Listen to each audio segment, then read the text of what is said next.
บายดีกับสวัสดีPPFC ที่น่ารักทุกท่านยินดีต้อนรับเข้าสู่ช่องเกร็ดแก้วสาวลาวเส้นเก่าเส้นเคยอีกแล้วเนาะPPFC ซึ่งมื้อนี้สาวเกร็ดแก้วมีเรื่องราวและข่าวๆดีๆเอามาฝากมาต้อนPPFC ทุกท่านนั่นเองเนาะซึ่งPPFC เจาะลึกขีปนาวุธใหม่ที่ทั่วโลกกำลังจับตามองคือแบบแบบสุดยอดอลังการแฮะค่ะ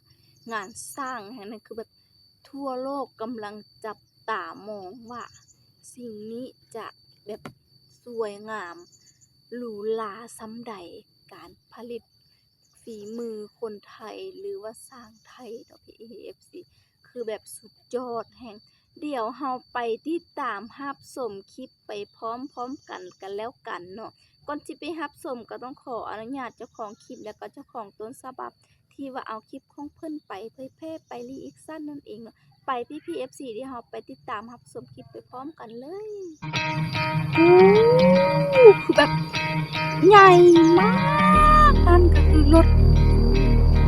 อิหยังว่าเขาเอิ้นPFC ยินดีต้อนรับกลับสู่ประวัติศาสตร์รถถัง ยิงได้ วันนี้ ไป เรา ได้ จะ เนาะ พาไป PFC รู้จัก สาว กับ เก็ดแก้ว Mitsui กับ Mama ฮู้ซื้อกันเนาะ 2026 รถถังรุ่นใหม่ล่าสุดจากประเทศไทย คือแบบ ที่ถูกออกแบบมาเพื่อเพิ่มขีดความสามารถในการรบของกองทัพไทยในอนาคต Mitsui ใหญ่ Mama มาก 2026 ได้รับการพัฒนา แบบ ด้ว อย เท ลั ค ง โนโล กา ยี ร ทัน งา ส น มัย สร้างแฮ ผ ง สมผ เนาะ สานระบบป้องกันขั้นสูงและระบบนำวิถีขีปนาวุธอัจฉริยะ มันถูกออกแบบมาเพื่อการรบในยุคใหม่ที่ต้องการความเร็ว ความแม่นยำ และความทนทาน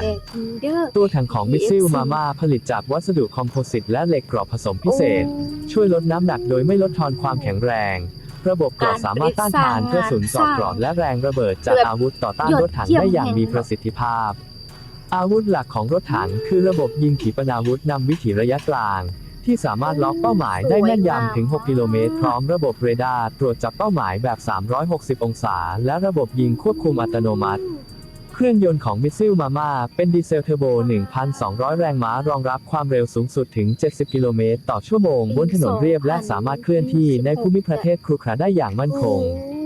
ภายในห้องควบคุมติดตั้งระบบ HUD และกล้องความร้อนรุ่นใหม่ที่ช่วยให้คนขับสามารถมองเห็นได้ทั้งกลางวันและกลางคืน พร้อมระบบสื่อสารดิจิทัลเข้ารหัสเพื่อป้องกันการดักฟัง Mitsui Mama 2026 ยังสามารถทำงานร่วมกับโดรนลาดตระเวน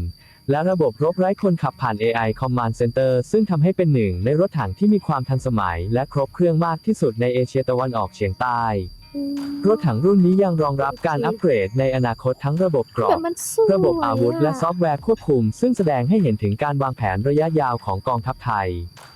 ด้านการออกแบบภายนอก Mitsui Mama โดดเด่นด้วยลายพรางแบบใหม่เฉพาะที่ช่วยให้ล่องหนต่อกล้องตรวจจับความร้อน รวมถึงระบบระบายความร้อนแบบไฮบริดที่ช่วยลดอุณหภูมิในสนามรบ ราคาคาดการณ์ของ Mitsui Mama 2026 ต่อคันอยู่ที่ประมาณ 280 ล้านบาทซึ่งนับว่าเป็นราคาที่คุ้มค่าสำหรับความสามารถและเทคโนโลยีที่บรรจุอยู่ภายในรถถังนี้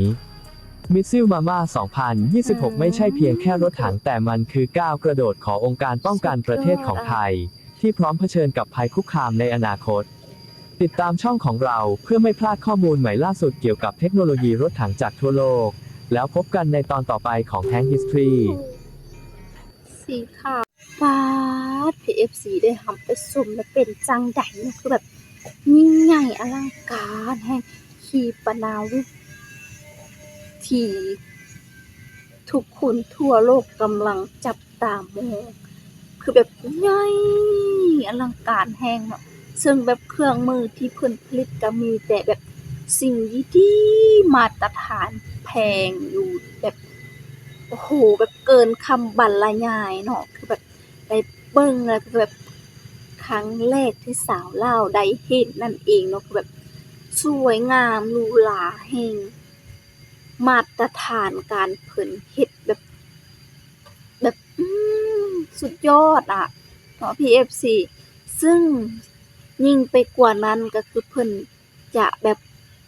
ผลิตภัณฑ์อยู่ที่แบบไทยเพิ่นจะผลิตแบบสิ่งดีๆแบบออกมาตลอดแบบรถถังแบบเขาจะบ่เฮ็ดความหนักเกินไปเฮ็ดพอดีแล้วก็แบบสามารถยิงได้ระยะ ไกลอีกเนาะไกลส่ำใดเพิ่นก็สามารถยิงใส่เป้าหมายนั้นได้อีกเนาะ FC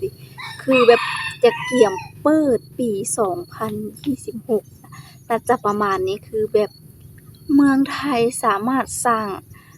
อิหยังหลายสิ่งหลายอย่างได้เนาะอย่างเช่นแบบรถถังเพิ่นก็สามารถผลิตออกมาได้เนาะเพิ่นก็พร้อมแบบมีการยิงแบบอัตโนมัติเลยเนาะพี่ๆ FC คือแบบโอ้โฮเหลือเชื่อจริงๆเนาะมันสามารถยิงได้แบบอัตโนมัติเลยเนาะสุดยอดเนาะเอาล่ะเนาะคลิปนี้ก็จะเป็นเรื่องราวที่ว่าสาวเกร็ดแก้วเอามาฝากมาต้อนของพี่ FC มื้อนี้นั่นเองเนาะที่ว่าเกี่ยวกับรถถังเมืองไทยคือแบบกองทัพไทยยิงแบบสุดยอดแฮงเนาะขอบมกขอบใจที่ว่าติดตามสาวเกร็ดแก้วมาตลอดนั่นเองเนาะสำหรับคลิปนี้สาวเกร็ดแก้วก็จะได้ขอตัวลาไปก่อนเด้อไว้เจอกันคลิปหน้าบาย